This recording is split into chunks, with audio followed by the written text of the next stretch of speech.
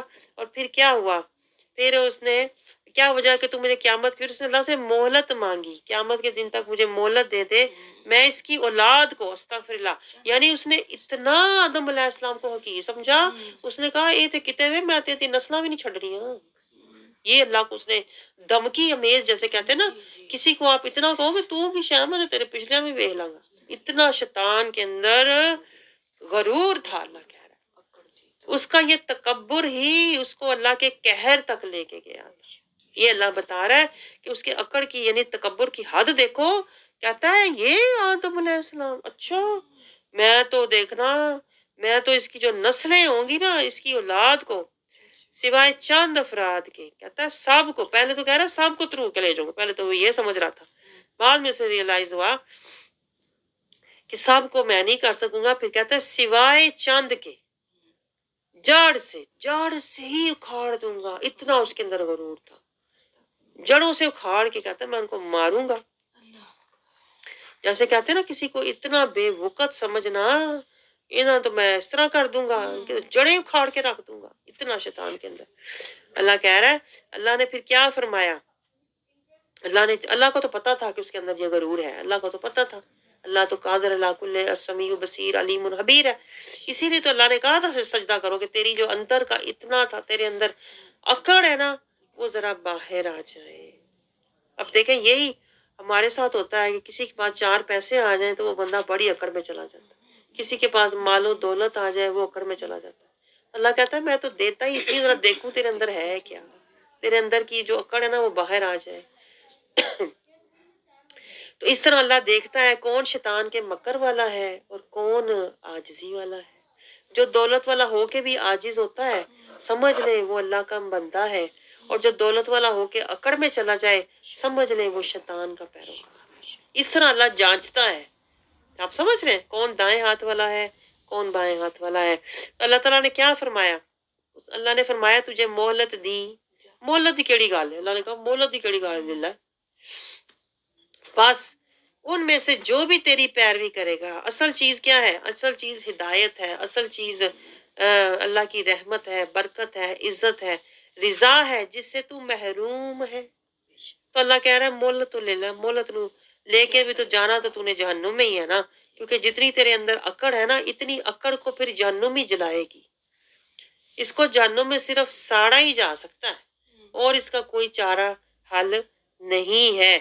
تو پھر اللہ تعالیٰ نے کیا کہا، ان میں جو بھی تیری پیروی کرے گا، جو بھی اکڑ والا ہوگا، جس کے اندر بھی تکبر ہوگا، جس کے اندر بھی مکر ہوگا، جس کے اندر بھی یہ تیرا غرور ہوگا نا، پھر اللہ کیا کہہ رہا ہے؟ جہنم، ان کی جہنم جزاؤکم جزاء موفورا، پوری پوری اللہ کہتا ہے انہیں میں پھر جزا دوں گا، جہنم میں ڈالوں گا، کیونکہ جو اکڑ ہے پھر اس کے لیے آگ ہے۔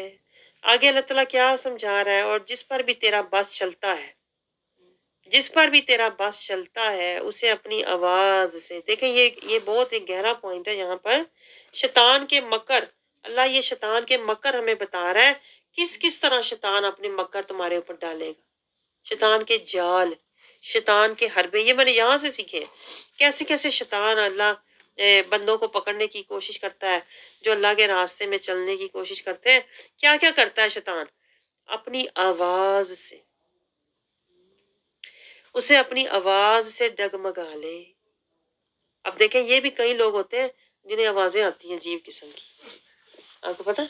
کئی لوگوں کے بارے میں میں نے پڑھا ہے کہ جب وہ ایسے غلط کام کرتے جاتے ہیں، وہ کہتے ہیں ہمیں آواز آئی، کہ ایک آدمی تھا اس نے اپنی 3 بیٹیوں کو قتل کیا پاکستان میں نا، چھوٹی بچیوں کو، کہتا ہے مجھے آواز آئی تھی کہ تو یہ کر، تجھے کوئی درجہ مل جائے گا اللہ کی، تو میں نے صبح اٹھ کے اپنی بیٹیوں کو ذبح کر دیا۔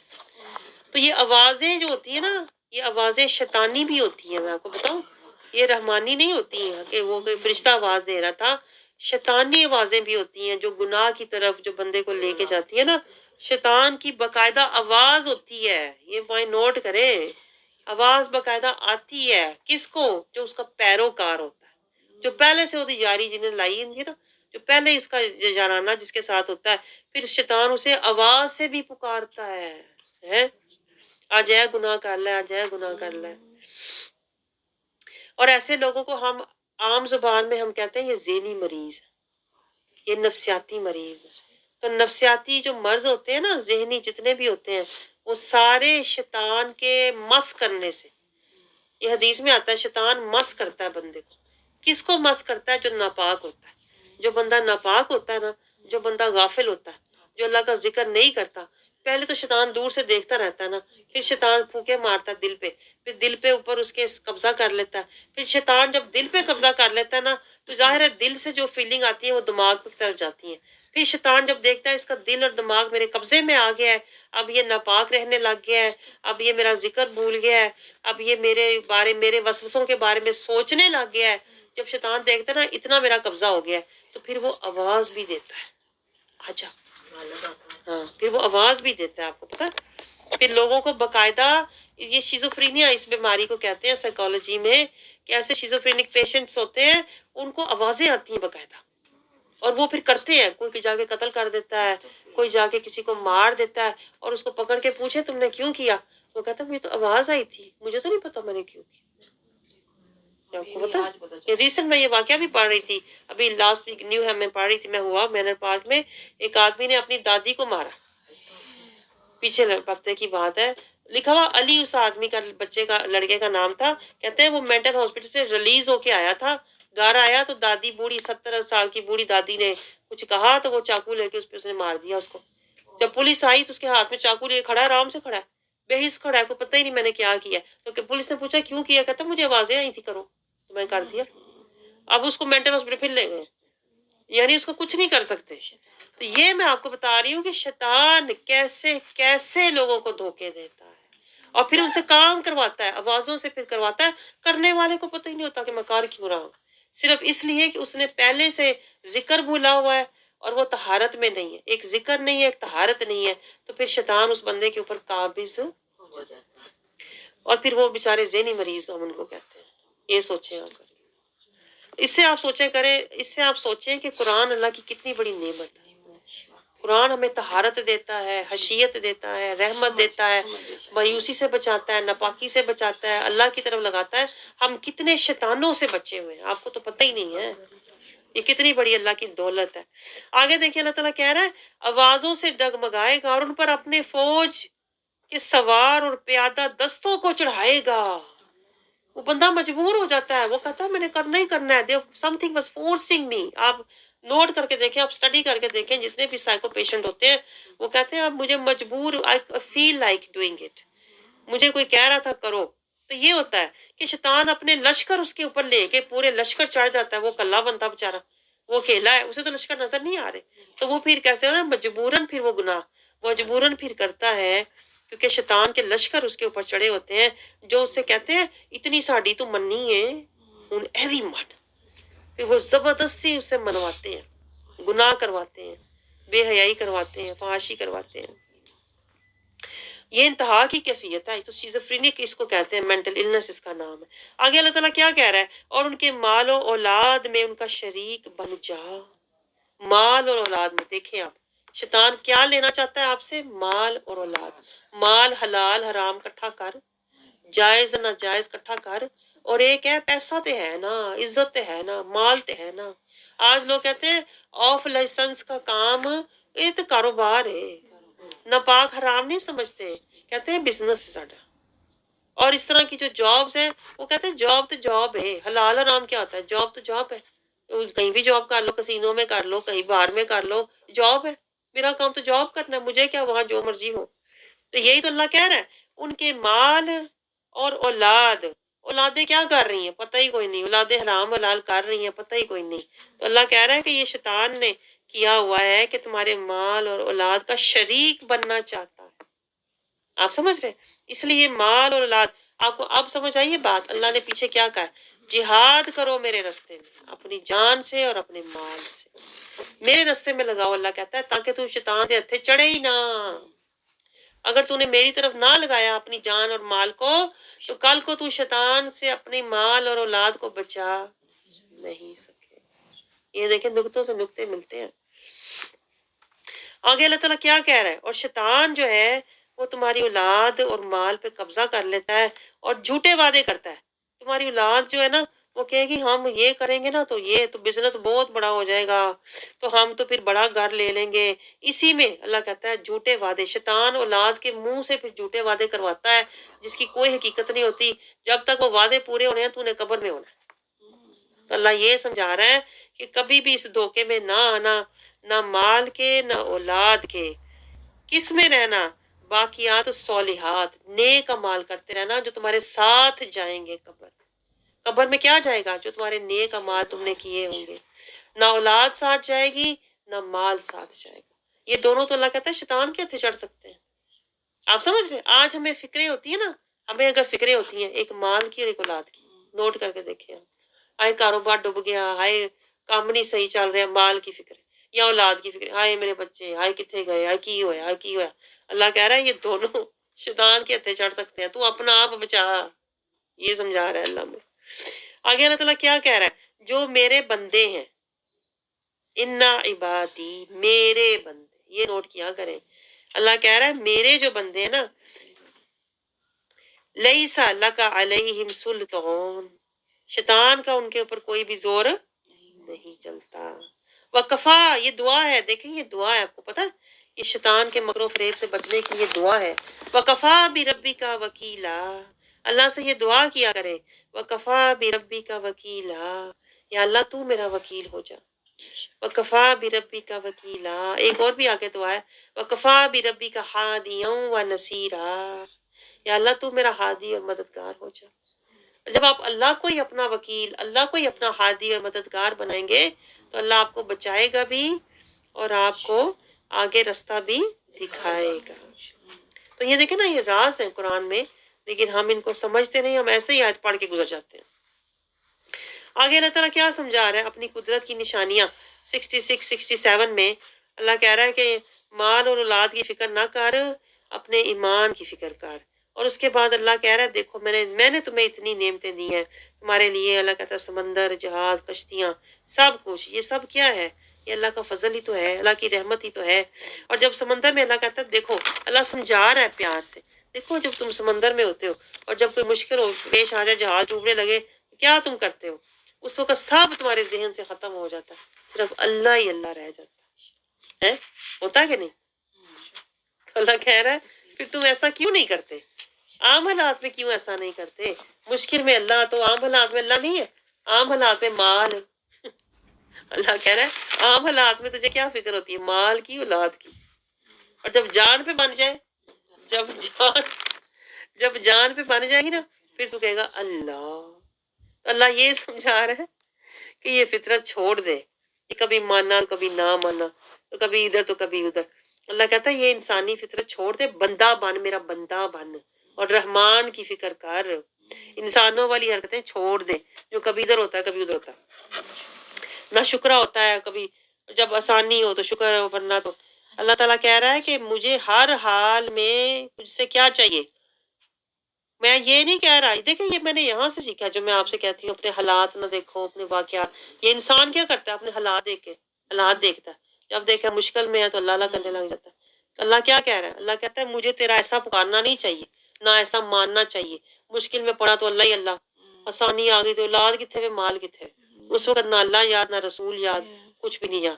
اللہ کہتا ہے میں یہ نہیں چاہتا کہ تم اپنے حالات، واقعات، خواہشات، جذبات دیکھ کے مجھے یاد کرو، میں چاہتا ہوں تم ویسے ہی میرے بندے بن جاؤ، کیونکہ دیکھو میں نے تمہیں نعمتیں اتنی دی ہوئی ہیں نا، میں نے تمہیں سہولتیں، رحمتیں، برکتیں، عزتیں، حفاظتیں شیطان سے اتنی میں نے تمہیں دی ہوئی ہیں، اس کے بعد تم میرا شکر گزار بندہ بن نا، ویسے ہی شکر گزار بندہ بن۔ اب اور لے کے تجھے پھر شکر کرنا ہے، ویسے ہی میرا شکر گزار بندہ بن، ذکر کر، آخرت کی فکر کر، شکر کر، صبر کر، توکل کر، رضا میں رہ، اور مجھے اپنا وکفا بربی کا وکیلا، اور مجھے ویسے ہی اپنا وکیل بنا لے۔ یہ نہیں کہ مشکل میں مجھے پکڑ، مجھے ویسے ہی تو اپنا وکیل بنا، اپنا ہادی بنا، ہادیاں و نصیرا۔ تو اللہ باتوں باتوں میں نا یہ راز ہے جو میں آپ سے باتیں کر رہی ہوں، باتوں باتوں میں اللہ راز سمجھا رہا ہے کہ مجھے ظاہری نہیں، مجھے باطنی تیرا ماننا چاہیے، مجھے وقتی نہیں، مجھے دائمی تیرا ماننا چاہیے، ایماننی چاہیے۔ آگے اللہ تعالیٰ کیا کہہ رہا ہے آیت نمبر 68 میں، اللہ کے 69 میں، اللہ کے عذاب سے کبھی بھی بے خوف نہ ہونا، کبھی بھی کسی وقت بھی اللہ کی پکڑ آ سکتی ہے۔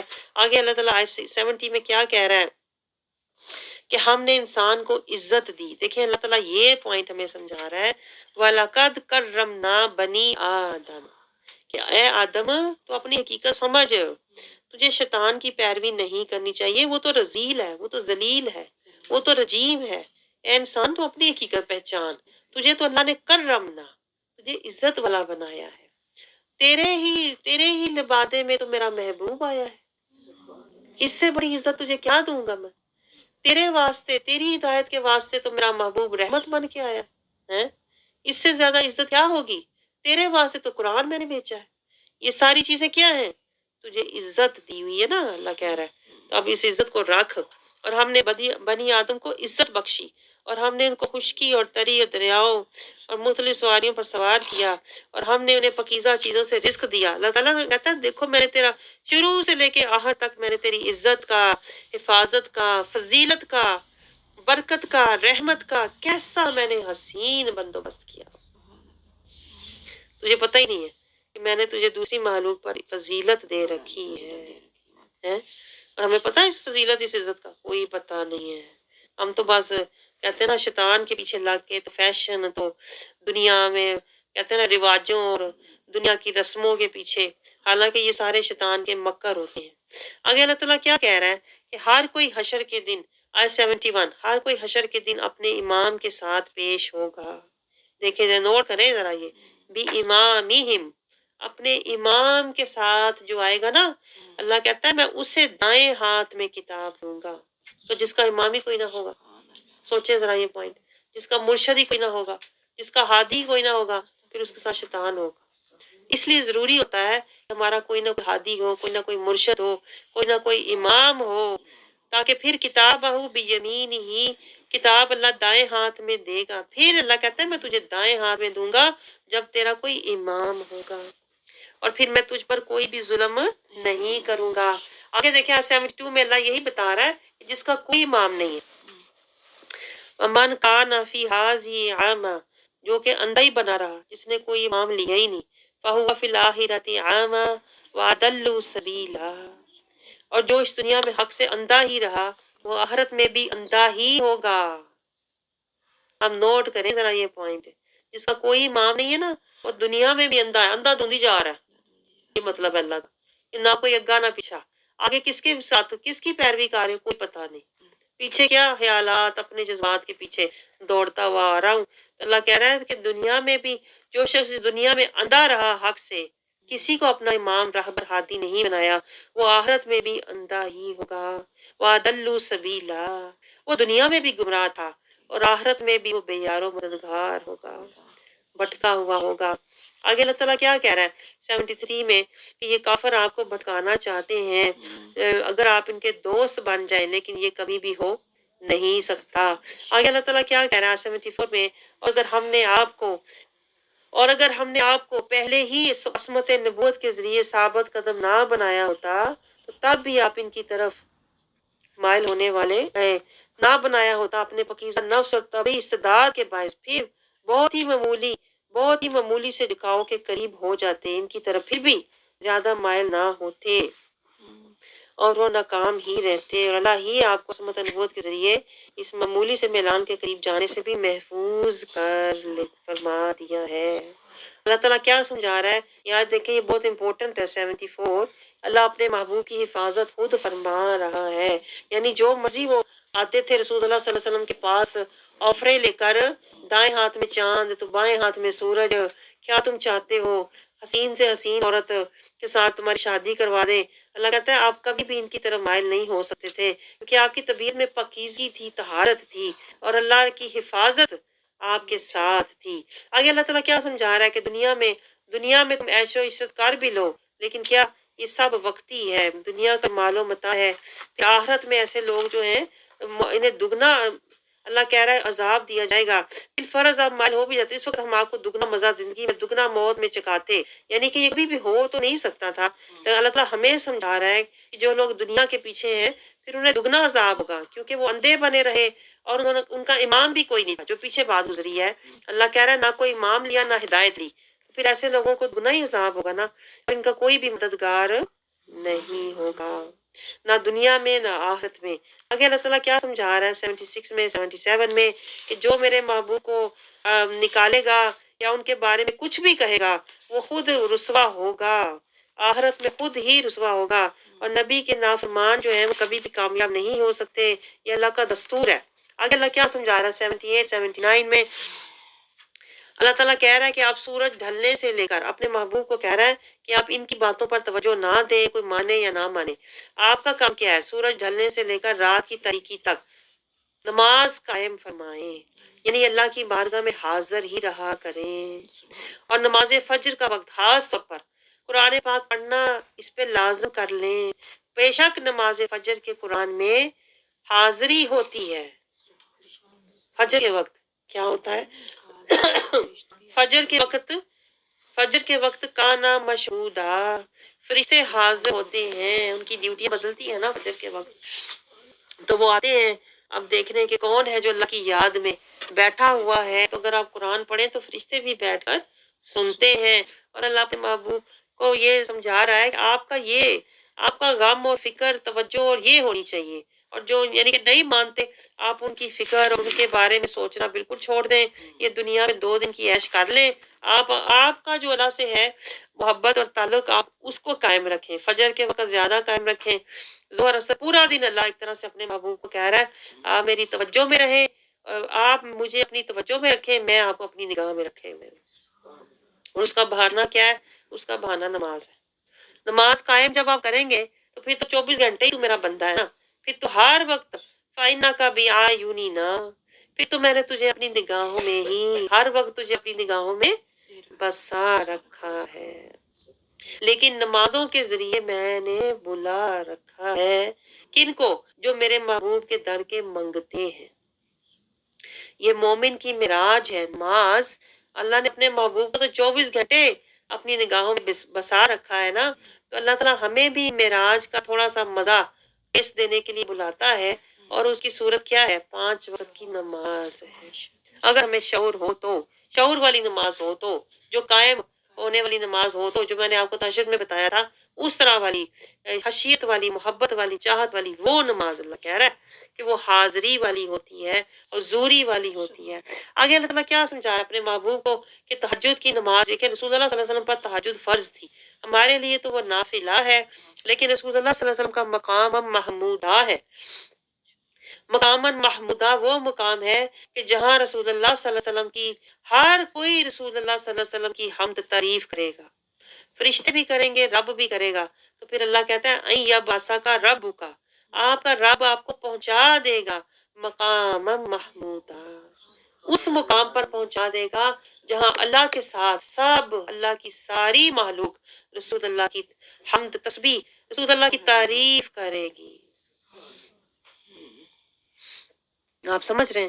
تو اس وجہ سے اللہ اپنے محبوب سے کہہ رہا ہے کہ آپ تہجد کی نماز بھی پڑھا کریں، آپ کا رب آپ کو مقام محمود پر فائز کرے گا، یعنی وہ مقام شفاعت عظمہ ہے جہاں اولین و آخرین آپ کی طرف رجوع کریں گے اور آپ کی حمد کریں گے۔ سبحان اللہ، قربان جائیں محمودہ، یعنی کہ دیکھیں ہر کوئی دنیا میں اللہ کی حمد کرتا ہے نا، اللہ کی حمد و ثنا کرتا ہے، لیکن حشر کے دن کیا ہوگا؟ رسول اللہ صلی اللہ علیہ وسلم اس مقام پر فائز ہوں گے کہ جہاں اللہ بھی اپنے محبوب کی تعریف کر رہا ہوگا اور فرشتے بھی اور اللہ کی جتنی بھی انبیاء ہیں وہ سارے بارگاہ مصطفیٰ میں حاضر ہوں گے اور آپ صلی اللہ علیہ وسلم کی تعریف کر رہے ہوں گے، ہر کوئی رسول اللہ صلی اللہ علیہ وسلم کی تعریف کر رہا ہوگا۔ یہ مقام محمودہ ہے اور رسول اللہ صلی اللہ علیہ وسلم سب کی شفاعت کریں گے، انبیاء کی بھی سفارش کریں گے، انبیاء پر بھی شہید گواہ ہوں گے کہ ہاں انبیاء نے اپنے اپنے کام پورے کیے تھے، تبلیغ کا کام کیا تھا، اور پھر اپنی امت پر بھی شہید گواہ ہوں گے اور امت کے اعمال کے سفارشی ہوں گے، پھر سب رسول اللہ کی حمد ثنا کریں گے۔ یہ بہت عظیم آیت ہے، رسول اللہ صلی اللہ علیہ وسلم کی انتہا کی عظمت، اور جو جیسے کہ ہمارے جو علماء کرام ہیں وہ کہتے ہیں اللہ نے تو حشر برپا کرنا ہی اس لیے ہے کہ اپنے محبوب کی عظمت کا سب کو گواہ بنا دے۔ یہ ہے میرے محبوب کی عظمت کہ دنیا میں تو میں درود پڑھ رہا تھا، تمہیں نظر نہیں آ رہا تھا، ان اللہ و ملائکۃ، دنیا میں میں درود پڑھ رہا تھا، میرے فرشتے بھی درود پڑھ رہے تھے، میرے محبوب کی ثنا ہو رہی تھی، وہ نظر نہیں آ رہی تھی۔ آج حشر کے دن سب دیکھیں گے میرے محبوب کی عظمت بلند ہو رہی ہے، یہ میرے محبوب کی ہر مخلوق المحبوب کی ثنا کر رہی ہے۔ تو ہمارے جو علماء کرام ہیں وہ کہتے ہیں اللہ نے تو حشر کا دن برپا ہی اس لیے کرنا ہے کہ میں اپنے محبوب کی حقیقت عیاں کر دوں۔